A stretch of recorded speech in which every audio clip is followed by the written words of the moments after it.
우리에게 주신 하나님의 말씀은 요한복음 12장 1절에서 8절까지 말씀입니다. 요한복음 12장 1절에서 8절입니다.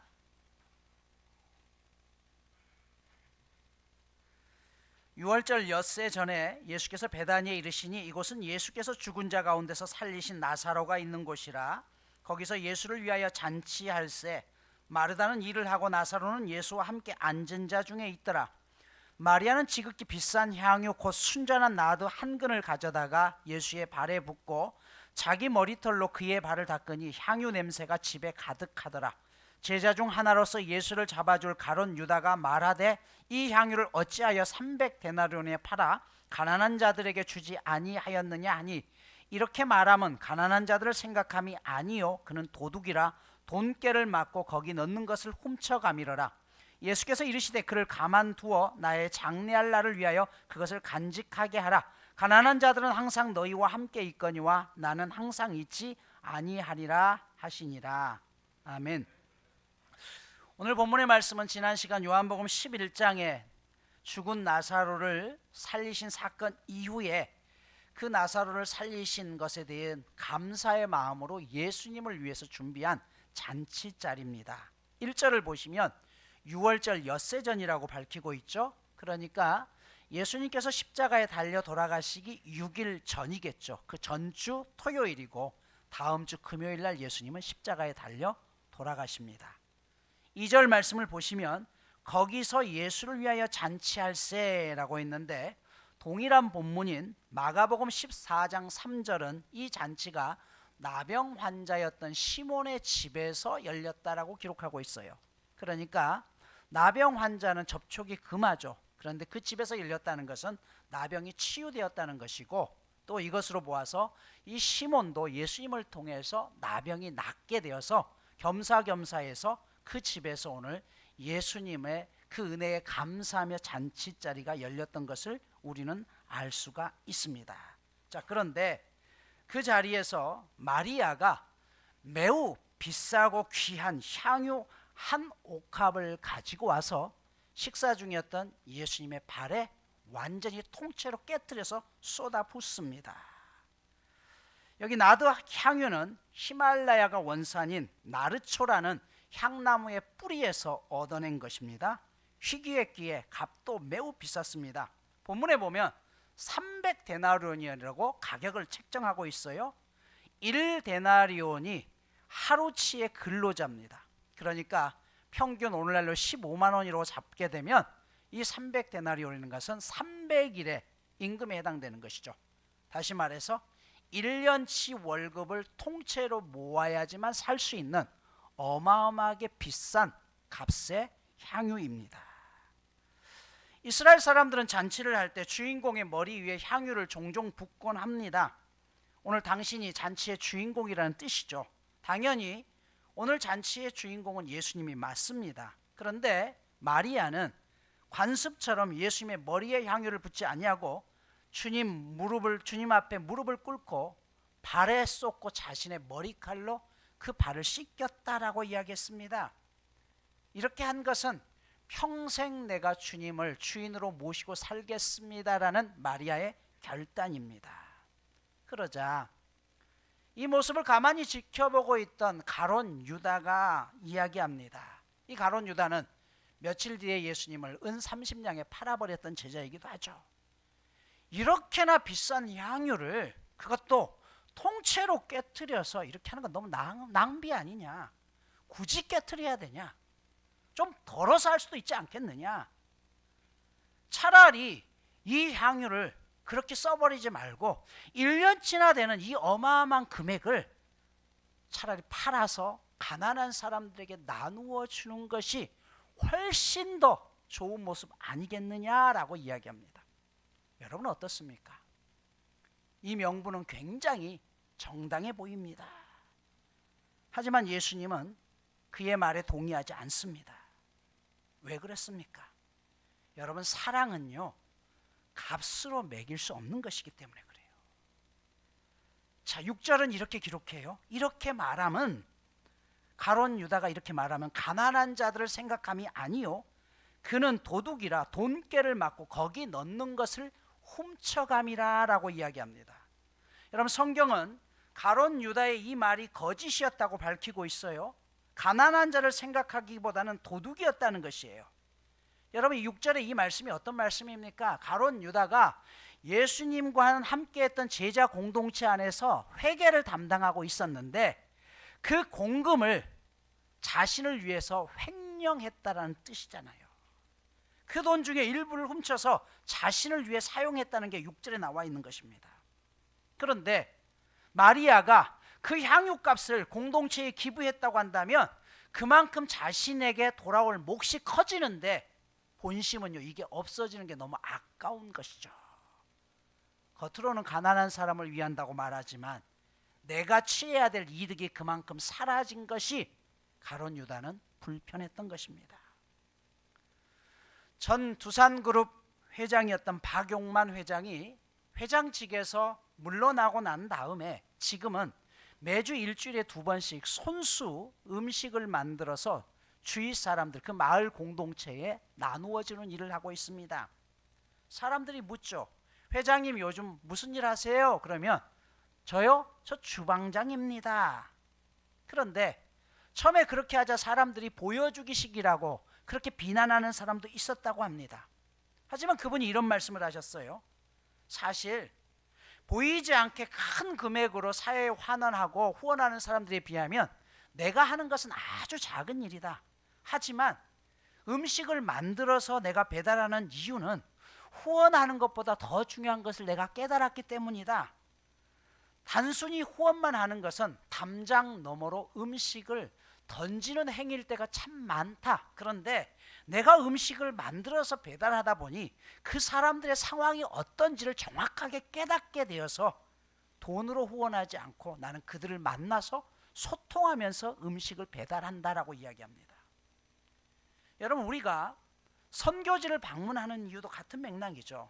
저희 교회에서 올해를 제외하고 최근 몇 년 동안 계속해서 선교지를 방문하고, 그리고 선교지를 방문하면 반드시 그 교회와 후원을 맺어서 작지만 교회에서 후원합니다. 그런데 그렇게 선교지를 방문할 때마다 수십 명의 우리 청년들, 장년들이 가다 보면 그 비용이 수천만 원씩 사용이 되죠. 가끔 그런 생각이 들어요. 이 수천만 원의 비용이 비행기값, 숙소비 이런 것들로 사라지는데 차라리 이 수천만 원을 선교지에 직접 헌금하면 그걸로 다른 쪽에 더 유용하게 사용할 수도 있지 않겠느냐. 여러분, 이런 생각이 들죠. 그런데 여러분, 선교지를 한 번도 가보지 않고 선교비를 후원하는 것도 매우 중요하지만 박용만 회장의 말처럼 그것은 담장 너머로 먹을 것을 던져주는 행위가 가끔 될 수가 있습니다. 왜 그러냐? 저희 교회에서 후원하는 필리핀 이성광 목사님이 그런 말씀을 하셨어요. 쓰레기 단지에서, 필리핀의 그 쓰레기 단지 더미에서 빈민들을 위해서 열심히 목회하면서 여러 교회들이 후원을 해서 에어컨도 놓고 또 치과 병원도 운영하고 건물도 하나씩 올려졌습니다. 그리고 선교 보고를 하면 그렇게 말씀드린대요. 여러분들이 후원해 주셔서 교회가 날로 세워지고 있고 지금 교인들이 한 2,000명 정도 저희 교회에서 모여서 함께 예배를 드립니다. 그러면 이런 얘기를 하면 그 중에 절반 이상은요, 교인이 2,000명이 모이니까 이제 우리는 더 이상 그곳에 후원하지 않고 그보다 더 어려운 곳에 후원하겠습니다 라고 하면서 후원을 끊는데요. 근데 선교지를 직접 가본 사람들은요, 왜 교인들이 늘어나면 늘어날수록 선교지에 더 많은 후원을 해야 한다는 걸 직접 깨닫게 됩니다. 여러분, 필리핀에 저희가 갔지만 7평 정도 되는 그 좁은 방 안에 15명이 평균적으로 살아갑니다. 그리고 그들이 사는 방바닥에는 장판 깔 돈이 없어서 맨 시멘트 바닥에서 그대로 지내게 되죠. 그래서 저희들이 가서 장판도 하나씩 깔아드리고 하는데 그걸 통해서 여러분, 선교지에 있는 수많은 사람들이, 교인들이 많아도 그들은 헌금할 수 있는 능력이 없습니다. 다시 말해서 교인들이 많으면 많을수록 더 많은 것들을 교회에서 제공해야 되고 그들에게 먹을 거라도 하나 더 주기 위해서는 더 많은 돈이 필요하다는 것이죠. 한국에서 2,000명이라는 것은 어마어마하게 큰 대형 교회입니다. 그러나 선교지는요, 인원이 늘면 늘수록 오히려 그 선교지에 대한 후원금이 점점 늘어나야만 됩니다. 이것이 바로 담장 너머 안에 있는 사람들의 삶을 이해하게 되는 것이죠. 가서 직접 현장에서 경험하는 사람들하고 그렇지 않은 사람들하고 벌써 여기서부터 차이가 나는 것이죠. 요한복음 20장 21절에서 예수님은 이렇게 말씀하십니다. 아버지께서 나를 보내신 것 같이 나도 너희를 보내노라. 이 말씀은 선교의 본질은요, 서로 오고 가고 하는 것이지 단순히 보냄만이 선교가 아니라는 것입니다. 선교는 후원금의 전달보다도 더 중요한 것은 마음의 나눔이고 그 안에서 함께 기도로 동역하는 것입니다. 바울은 그래서 빌립보서 4장 18절에서 이렇게 고백합니다. 너희가 보낸 것으로 내게 풍족하였고 이는 향기로운 제물이요 하나님을 기쁘시게 한 것이라. 즉 사도 바울은 여기서 사람의 방문은요 살아있는 헌금이라고 이야기합니다. 직접 가서 눈을 맞추고 손을 잡고 함께 예배하고 눈물로 기도하는 것 그 자체가 헌금보다 더 큰 위로함을 얻게 된다는 뜻입니다. 똑같은 맥락으로 한번 생각해 볼까요? 명절이 되어서 부모님 앞에 많은 식구들이 이제 각자의 삶을 버리고 고향 땅을 향해서 간다고 생각해 봅시다. 그 형제들의 돈을 전부 모아서 고향에 오고 가는 여비를 모아서 부모님에게 전부 드리면 그건 꽤 큰 금액이 되겠죠. 어머니에게 전화해서 어머니, 저희 형제들이 가려고 했는데 어머니 집에 이번에 보일러를 놔드려야 되는데 우리가 안 가고 요거 돈 모아가지고 어머니께 드릴 테니까 어머니가 보일러 놓으세요. 여러분, 이렇다면 어떨까요? 비록 어머니에게 가서 단돈 10,000원 하나 용돈 지어주지 못하더라도 형제들이 그때라도 찾아가서 어머니 얼굴을 뵙고 사랑을 나누는 것이 값으로 따질 수 없는 더 큰 사랑이라는 것입니다. 가룟 유다를 비롯한 제자들은 가난한 사람들을 들먹이면서 오늘 이런 여인의 행동이 잘못되었다라고 이야기합니다. 얼마든지 정당해 보입니다. 하지만 그들은 예수님의 마음을 헤아릴 생각은 전혀 없었습니다. 주님이 여인을 칭찬한 것은 향유를 부어드린 행동 자체가 아니라 그 여인의 마음이었습니다. 예수님의 제자 가운데 예수님의 마음을 이해하는 사람은 한 명도 없었습니다. 그들은 새롭게 열려질 메시아의 왕국에서 이제 사람들이 예수님을 메시아로 인정하는 순간 우리도 그 자리에서 한 자리 해먹겠다라는 그런 생각들로 들떠 있었지, 예수님이 지실 십자가에 대해서는 어느 누구도 고민하지 않았다는 것이에요. 하지만 마리아는 자신의 온몸으로 예수님의 그 아픔을 공감하고 있었습니다. 여인이 이럴 수 있었던 것은 이미 주님으로부터 너무 많은 사랑을 받았기 때문입니다. 그러면서 예수님은 마리아가 자신을 향해서 부어드린 이 향유가 곧 나의 장례를 준비하는 행동이었다라고 말합니다. 의도하지는 않았지만 오늘 이 나사로의 죽음을 기뻐하며 축하하고 감사하는 예수님의 잔치자리는 그들이 해드리는 마지막 잔치였고, 또한 이 행동 역시 예수님의 장례를 준비하는 행동으로 연결되었습니다. 여러분, 마리아의 헌신이 귀하게 느껴지는 이유는 무엇일까요? 단순히 값비싼 향유를 깨뜨렸다는 경제적인 가치의 문제가 아닙니다. 사랑 때문입니다. 사랑은요, 그 어떤 것으로 값을 매길 수 없습니다. 한번 오늘 본문의 상황을 상상해 보십시오. 마리아의 표정이 어땠을까요? 가장 귀한 것을 깨뜨리는 순간 이것이 아깝다라고 생각했을까요? 동일한 본문인 누가복음 7장 38절은 이렇게 기록합니다. 예수의 뒤로 그 발 곁에 서서 울며 눈물로 그 발을 적시고 자기 머리털로 닦고 그 발에 입맞추고 향유를 부었다라고 했어요. 마리아는 그 예수님 앞에 눈물을 흘리면서 자신이 알 수 있는 최고의 사랑의 모습을 보여드렸습니다. 그가 향유 옥합을 깨뜨렸을 때 집안을 진동한 향내는 돈의 문제가 아니라 주님을 향한 사랑의 마음이었던 것이죠. 만낙교회 김병삼 목사님의 설교 가운데 이런 이야기가 나옵니다. 인도에서 선교하던 미국 선교사님의 이야기인데 어느 날 겐지스 강가를 걸어가는데 어떤 여인이 두 아들을 데리고 자신의 앞으로 지나가더래요. 직감적으로 이 선교사는 그 여인이 이 둘 중에 하나를 인신 제물로 그들이 섬기는 신에게 드린다는 것을 알았습니다. 여러분, 인도는 지금도 인신 제사를 실제로 드립니다. 그래서 겐지스 강가에 던지기도 해요. 선교사님이 그 여인을 붙들어서 그렇게 하면 안 된다라고 만류했지만 이 여인은 듣지 않았습니다. 자세히 보니 두 아이가 남자아이였는데 하나는 얼굴도 잘생기고 건강했던 반면 하나는 장애를 가지고 있더랍니다. 눈도 보이지 않았더래요. 한참을 지나 선교사님은 그 강둑에 가보았더니 여인의 손에 아니나 다를까 한 명의 아이는 보이지 않고 한 아이만 손에 붙들고 걸어오고 있더래요. 그런데 장애를 가진 아이가 아니라, 잘생긴 아이가 아니라 그 손에 붙드는 것은 장애를 가진 아이의 손을 붙들고 있더라는 것이죠. 그 순간 선교사님이 물었대요. 아니, 어차피 신에게 바칠 거면 좀 전에 장애를 가지고 또 보지도 못하는 그 아이를 드리면 될 것이지, 멀쩡한 아이는 신에게 제물로 바치고 왜 이 아이의 손을 붙잡고 여기에 왔습니까? 라고 물었더니 이 여인이 그렇게 대답하더랍니다. 선생님, 미국에서는 어떤 신을 믿고 있는지 모르지만 여기 인도에서 우리가 섬기는 신은 우리가 그에게 최선의 것을 드리기를 기대하고 그렇게 배웠고 그렇게 믿고 있었습니다. 그래서 나는 내가 섬기는 신에게 허물이 있는 것이 아니라 최선을 다해서 장애가 없는 그 아이를 신에게 드렸습니다 라고 이야기하더라는 것이죠. 여러분, 이 여인의 행동이 잘 됐다는 말이 아니죠. 오늘 추수감사절을 맞이하면서 올 한 해 동안 하나님께서 내게 주신 은혜가 큰데 과연 우리는 예수님을 어떤 목적으로 믿고 있는지를 살펴볼 수 있어야 됩니다. 정말 여러분들이 예수님을 사랑하십니까?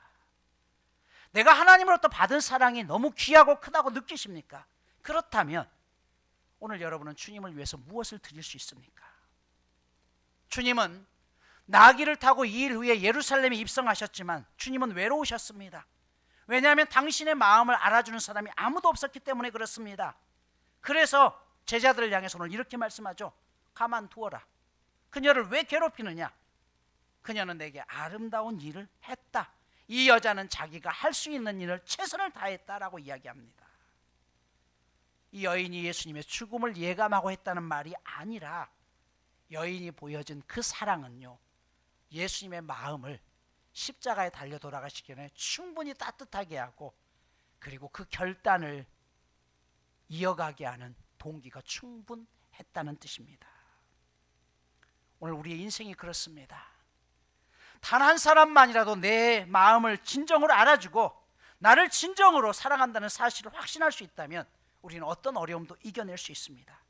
여인이 이전에 예수님에게서 그런 따뜻한 사랑을 느꼈다면 지금은 예수님은 그 여인을 통해서 동일한 사랑을 느끼고 계십니다.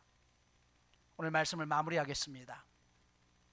1980년대 초에 시인이었던 정호승 씨가 쓴 서울의 예수라는 시입니다. 예수가 낚싯대를 들이우고 한강에 앉아있다. 강변에 모닥불을 피워놓고 예수가 젖은 옷을 말리고 있다.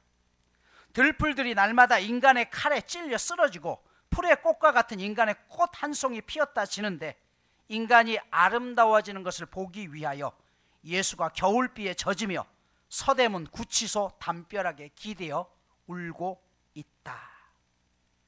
여러분, 이 시에서 시인이 말하고자 하는 것은요, 번잡하고 물질적인 서울이라는 도시 안에서 사람들이 죽어가고 쓰러져가고 있는데 전혀 상관없이 살아가고 있는 사람들을 빗댄 것입니다.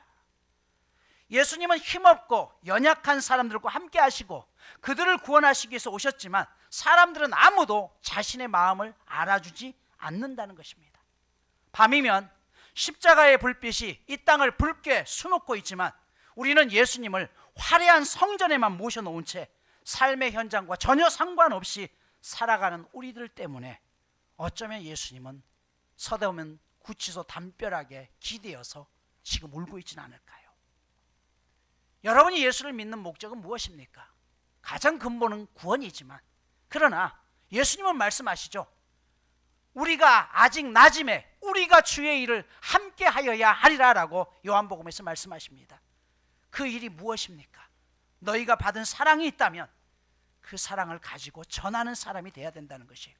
나의 목적을 위해서, 내가 진급을 위해서, 내 사업을 위해서, 내 건강을 위해서 하나님 앞에 주님 뭔가를 내게 주십시오라고만 말하는 것이 아니라, 제자들이 메시아로 가면 그 자리에서 주님 때문에 나도 한 자리 해보겠다는 그 욕망 때문이 아니라, 이제 예수님 앞에 정말 그 사랑을 받았다고 한다면 주님이 원하시는 그 사랑의 마음을 이제는 너희가 함께 세상 가운데서 전하고 밝혀내는 일을 하기를 원하신다는 것입니다. 인생은 보람을 먹고 삽니다. 여러분의 인생의 보람은 무엇입니까? 며칠 전에 저희 집사님을 통해서 의정부에 한 환자를 방문하고 왔습니다. 누게릭 환자라서 움직이지도 못하고 눈만 깜빡깜빡 있는데, 그분이 하나님의 말씀을 듣고 제 유튜브를 보고 하나님을 만나고 싶다고 저를 초청해서 제가 그분에게 복음을 전하고 예배를 드리고 왔습니다. 거기에 돌보는 우리 선생님들이 고맙다고 하는데 사실은 고마움을 느낀 건 저였습니다. 부족하지만 그래도 저 사람에게도 복음의 말씀이 던져져서 저 사람이 비록 표현을 하지 못하지만 그 일을 통해서 영혼을 구원받을 수 있다는 일에 내가 조금이라도 쓰임받을 수 있다는 것이 얼마나 복되고 귀하고 얼마나 감사한지요. 예수님은 오늘 우리를 위해서 당신의 전부를 주셨습니다. 때문에 마리아의 깨진 옥합은 육체를 깨어야 할 주님의 몸, 바로 그것이었습니다. 잠시 후 갈기갈기 찢겨진 주님의 몸이었습니다. 물과 피를 송두리째 쏟아부은 예수님의 몸이었습니다. 주님을 향해 우리가 해야 할 사랑도 여기에 있습니다. 교회를 위해 땀 흘리며 수고할 때에 내 수고가 힘에 겨우면 겨울수록 그 옥합은 예수님을 향해서 깨어져 가고 있음을 믿으십시오. 연세 드신 분들 가운데 가끔 손이 마비된 분들이 계십니다. 그런데 희한하게도 마비된 모든 분들을 보더라도 손이 펴진 채로 마비되신 분들은 단 한 분도 없습니다. 전부 손이 움켜진 채입니다. 그 손은 약으로도 수술로도 펼 수 없습니다. 그런데 그분이 세상을 떠나게 되면 그렇게 움켜쥐었던 손이 저절로 펴진다고 합니다. 어쩌면 살아생전 하나라도 더 움켜쥐고자 했던 우리의 욕심이 빚어낸 우리의 욕망은 아닐까요? 이제 예수님의 사랑을 받았기에 움켜진 그 손을 이제는 펴셔야 됩니다. 사랑은 값을 묻지 않습니다. 연약한 성도들, 공동체를 섬기다 보면 어린 성도를 섬긴다는 것이 얼마나 힘든다는 것을 아십니다. 주었던 사랑이 상처로 내게 거꾸로 다가올 때, 쏟았던 목회적인 그 돌봄이 배신으로 다가올 때 조용히 주님 앞에 나와서 흘리는 눈물은 향유옥합처럼 깨어지는 순간임을 잊지 마십시오. 주님은 다시 한번 말씀하십니다. 아직 낮음에 우리가 함께 나의 일을 하자꾸나. 이 추수감사절을 맞이하면서 하나님이 내게 주신 그 은혜가 있습니까? 그렇다면 이 추수감사절 절기에 이제 그 받은 은혜를 누군가에게 베풀어 보십시오. 그 은혜는 몇 배의 기쁨과 축복으로 내게 돌아올 것입니다. 이번 주 미션입니다.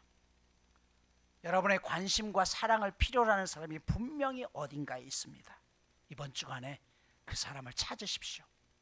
그리고 차 한 잔 나누시고 식사 한번 하시고 작은 선물 하나 준비해서 사랑한다, 고맙다 라고 말씀해 주십시오. 그때 하나님께서 그 영혼에 누구보다도 큰 기쁨을 주실 것이고 여러분에게는 갑절의 은혜를 베풀어 주실 것입니다. 기도합니다.